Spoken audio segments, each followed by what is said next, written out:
Greetings and welcome, Chaos Fiends and Sigmar's faithful. I am Sigmar's Lorekeeper. It's celebration time. After a longer than expected hiatus, we are back in productions. Exams went well, but now you can all look forward to regular videos and hearing my terrible voice teaching you all about the Mortal Realms. Speaking of the Mortal Realms, guess what we will be discussing today? If you guessed an intricate deep dive into Gairan agriculture schedules, really? That was your guess? I mean, you read the title of the video, didn't you? No, today we are doing a beginner course on the 8 realms in Warhammer Age of SIgmar. It's a very fun coincidence that GW dropped that Callus and Toll video a few days ago while I was halfway through the script, but now I can say I totally planned it out. Take that, GW, for spying on me and stealing my ideas. But let's get into it. The Mortal Realms are a paradoxical topic in AOS.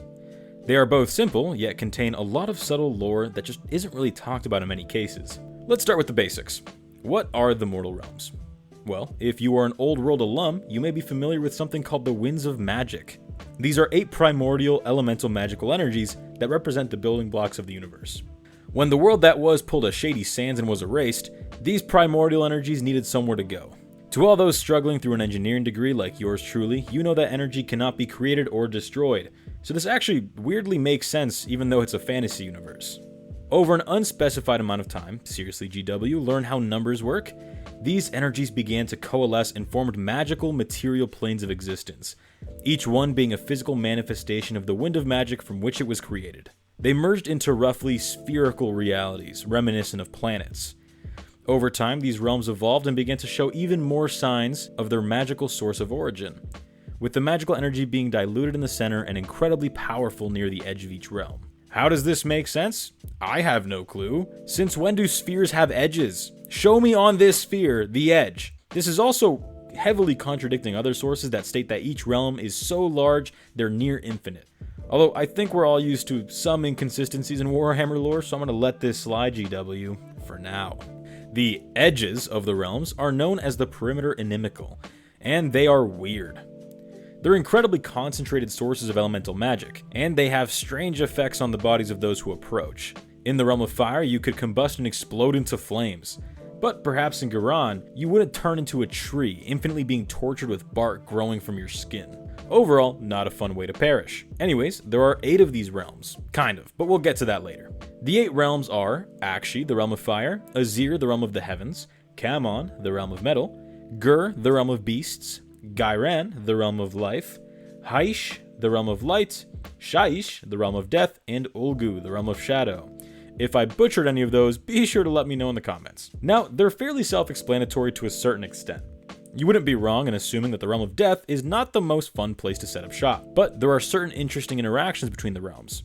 They orbit around each other kind of like a little solar system, but not around a central point like our own, just kind of all around each other. For a good example, let's take a look at Ulgu and Haish. Haish, being the realm of light, acts as the sun, shining all over the other realms. So you'd think that Ulgu, the realm of shadow, would act as the moon, and you'd be wrong. Instead of being separate celestial bodies, it's actually the interaction between the two that's really interesting. At all times, Haish is shining its blinding light all over the other realms. However, when Ulgu rotates its way around and scooches itself in between Haish and another realm, it eclipses it and casts its shadow over it.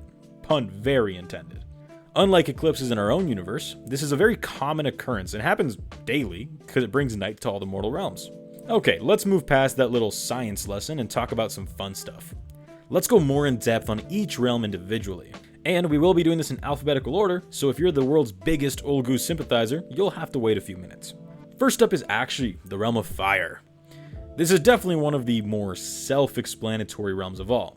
It's really stupidly hot. In the Age of Sigmar, Akshi is a planet-wide scorched wasteland. Endless deserts and barren mountains populate the land, with boiling oceans and dried ancient lake beds.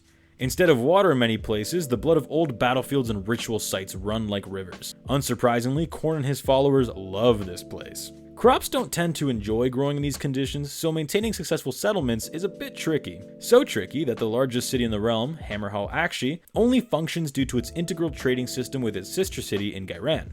The most populous region is the Great Parch. It's the only map of the region we have, with a few major cities and settlements. The problem being that they can only access life-sustaining resources through trade or less savory methods. Although there are certain factions that somehow thrive, such as the aforementioned Khorne worshippers, the Fire Slavers, go figure, and weirdly enough the Idoneth Deepkin, who somehow managed to survive in the thick boiling oceans. Next up is my personal favorite, and no points for guessing, Azyr. This is the realm of the heavens. A little less obvious than the others, because what does it really mean to be a manifestation of the heavens? Well, in AOS, the power of the heavens means celestial power, often coming in the form of lightning. Full of sky-piercing snow-capped mountains, Azyr is a star-struck scene of something some people would call permanent twilight. But what it truly is something more akin to raw celestial energy flowing around the realm. Think of those funky underground cities in Elden Ring. Not an actual starry night, but an artificial one. This is the home of Sigmar and his most loyal subjects. This is also where the Stormcast originate from. As I've mentioned before, Sigmar closed this place off during the Age of Chaos, so it's actually a relatively chill place to live. While it is a little culty, I'll admit, it's untainted by chaos for the most part, so life thrives here, with no major crises ever really happening within its borders. Everything here revolves around Azyrheim, the home of Sigmar himself and the grandest of the free cities founded by him. Azyr is a melting pot of cultures from all over the realms, mostly descendants of refugees taken in at the start of the Age of Chaos. There is a huge variety of mortals, from humans to dwarves to elves, all living together. Not quite in harmony, but without any major schisms. Let's move on to something a little more metal. Camon. While it is the realm of metal, it's not just some world where the ground is made of literal steel and there is no nature. Actually, Camon is surprisingly diverse in terms of its landscape. There are areas reminiscent of highlands, forests, and acidic swamps. Don't get it twisted though, there are many areas that are made up of metallic mountains surrounded by trees of steel and swaths of bronze fields. Camon also represents change, and in my interpretation is inspired by alchemy and its history.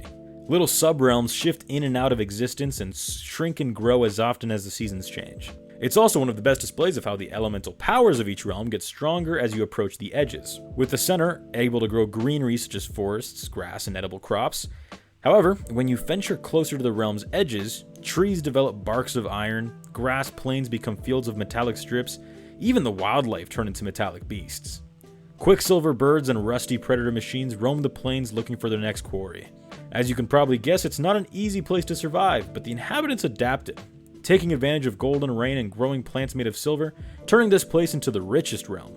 So it's not hard to believe that the firm capitalists of the Caradron overlords thrive in this environment, becoming the wealthiest of all factions and selling their services and products all over. The realm of beasties is up next, and boy howdy does this one have a lot of info written down, which makes sense since it's the current setting of the narrative. Gur is a wild place. I know I'm killing it with these puns.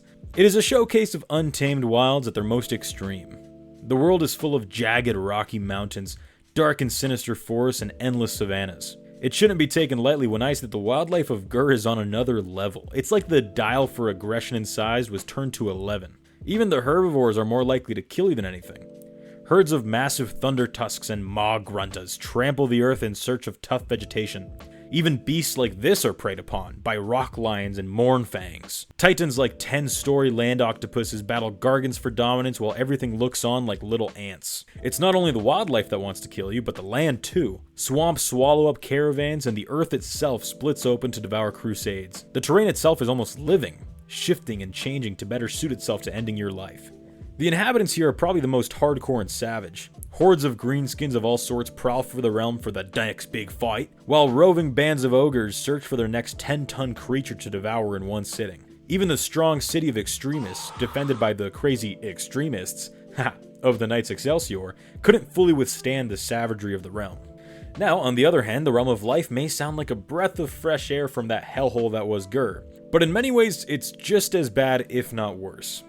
Life sounds all hunky-dory, but Ghyran, like the rest of the realms we've talked about, takes it to an extreme. Setting up a civilization is tricky when even the grass wants to absorb you and all your belongings to grow taller and stronger. While Gur was the savagery of the wild unleashed, Ghyran is the embodiment of growth at all costs. Entire 1,000-acre forests appear overnight. What was once a temperate plain becomes an endless bog ready to devour anything around. The Sylvaneth, our favorite eco-terrorists, call this place home. Well, I guess they're more a part of it than living in it. Life and its growth take precedence over all else. This makes it harder than you would think to settle down when at a moment's notice the trees start speaking Vietnamese and a swarm of nurglings come to put you in Grandpappy's newest soup. These nurglings are here since life is apparently the biggest insult to Nurgle, and they want to infect the entire realm, adding it to their danger salad. Not all is bad though. With infinite growth comes infinite food. Ghyran is a hub of vegetation and agriculture, making them the primary source of food for realms and regions with little access to resources. In fact, water from Ghyran is so full of life magic that it can turn any soil fertile and invigorate a person for days. So I'll let you decide if Ghyran is the best or worst place to live, or maybe just okay. Praise the sun, everybody, because we have reached Hysh. As previously mentioned, Hysh is the quote-unquote sun in the mortal realms. Being the realm of light, it emits an ungodly amount of light onto every other realm. I will try to not let my personal bias against elves affect how I talk about this realm, since it's not its fault that Teclis decided to make this realm the home of his people. Hysh has long been known as a realm of perfection and transcendence among the rest. Those who traveled to Hysh before the Age of Chaos were said to be enlightened. Very much like that one friend who went backpacking in college and won't shut the hell up about it. How much it changed him, and how you wouldn't understand España like I do, man. Well, Hysh is a strange place, being mostly soft white deserts with white crystal pillars shooting up into the sky like oversized columns from ancient Greece, which is also perfectly displayed in the aesthetics of the predominant inhabitants, the Lumineth Realm Lords. It is also crazy bright, blindingly bright. A flashbang is permanently assaulting your eyes. While I may be exaggerating a tad, the gloomspite gits in the region need to stay underground to stop from going blind. While it was affected by the Age of Chaos to some extent, the Deus Ex Machina that is Teclis prevented any major damage to the realm. Except for the rampant drug addiction to Aether Quartz, a popular recreational drug and export. Hysh is overall a great source of knowledge and magical know-how though. Now that we are done with the attack on my corneas that was Hysh, let's get spooky! The Realm of Death, or the Amethyst Realm, unsurprisingly doesn't sound all that inviting, and I wouldn't fault you for believing that. I mean, it's a terrible place to live in many, many ways. But somehow, people do make a living in this Halloween town. Shyish is dark and decrepit. Even the highest points of day are no brighter than a cloudy day in any other realm. This isn't because of some inherent darkness, but more an ethereal gloom. I think Nagash may have left his fog machine on for a bit too long. While being the home to, like, every death faction, it isn't inherently evil. There are actually a few death factions that aren't evil just for evil's sake, but that's a topic for another day. Shyish is a bit different when compared to other realms, except for maybe Kamon, in the fact that it isn't just one plane of existence. It's actually made up of many different underworlds created from the collective beliefs of one civilization for another. For the ogres, for example, it may be an endless buffet for those deserving, or a barren land without food for eternity for those less deserving. That specific example isn't canon, but that's just how I interpret Shyish. Depending on who you are and what you believe in, you'll go to somewhere completely different when your soul heads to the afterlife compared to other races and factions. This doesn't mean there isn't a material land, because there is, and this is where you go if you're a living soul entering through a realm gate. And while scarce, there are mortal settlements such as the famous Lethis, a city known for strange religious practices and their grim demeanor. And we finally reached the dark and dank Ulgu. As you would probably expect, it's pretty dark. I know, how insightful. But I'm not being lazy, I swear. Since it's in a parallel orbit with Hysh, it exists in a permanent state of twilight. No, not that one. This one. While it is the realm of shadows, it definitely earns its name from the Permadark, but it's also a representation of how everyone is a sneaky little shit here.